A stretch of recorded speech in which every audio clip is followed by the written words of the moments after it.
Hey, in this video, let's create a turntable here in Blender. What will it take to create kind of just a 360 spin? So here I have a character that we created in one of our previous videos. You can look him up, and he was created actually in ZBrush. But here he is. I brought him into Blender, and let's say I want to create a kind of a product shot of him just spinning. How would I do that? What would be the easiest way to do this? So the easiest way to do this would be to select your mesh or your character or whatever you want to spin. And what you want to do is you want to go to the item panel here. If you don't see this, just press N on your keyboard and that's going to slide that out. And you can currently see that my location and rotation is fine, but the location is kind of messed up as far as the values are concerned. Let's hover over the character and press Control A. And let's just freeze our location. By saying location, you can see that all the values have changed, and that's going to be a cleaner way of managing our mesh, right? Make sure all of this is nice and organized. The scale is set to 1. If your scale is not 1, you can always do the same thing. Do Control A and just freeze your scale as well, right? So obviously rotation too, right? We want to make sure we have clean zeroed values. So for me to spin this guy, all I need to do is just simply animate this value right here, which is the Z value, right? And I want to spin them 360. So to do this, what I can do is I can go up down here into my animation, and I'm going to make sure that I am set to timeline, right? So I have these little play buttons, and I'm going to make sure that I'm on first keyframe, or the very beginning of our animation. And in here, let's just simply set a key on Z. So Z currently is set to 0.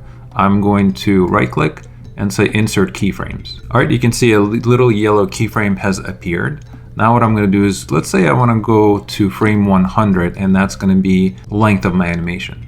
I'm going to come back here to Z. Let's go ahead and type in 360 because we do want to spin him in the circle. And it looks like nothing happened, but if we right click and say insert keyframes, you can see another keyframe has been created.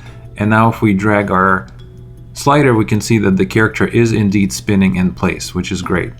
Let's go ahead and get rid of all these extra frames here by going to end, and let's change this from 250 to 100.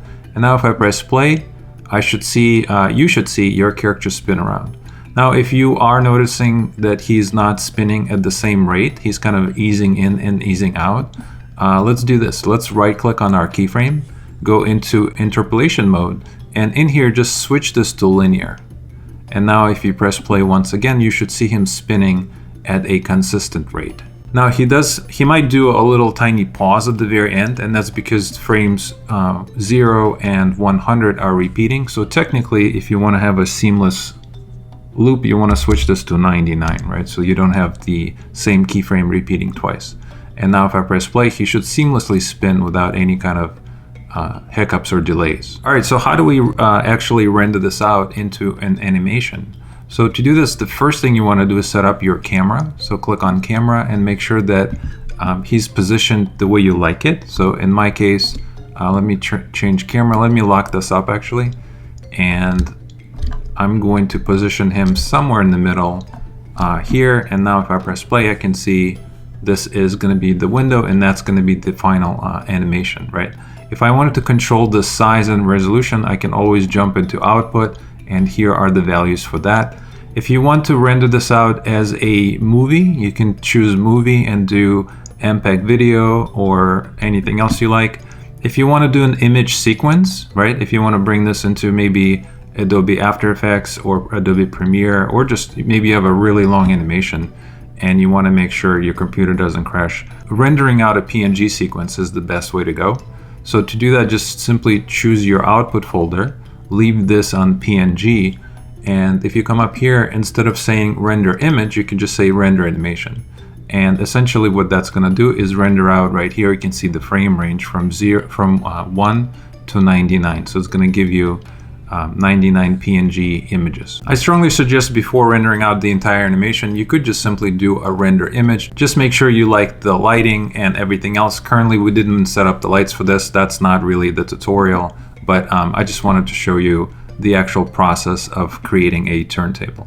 All right, we already have many tutorials on how to create lights. All right, so hopefully you find this useful, and I'll see you guys in our next video.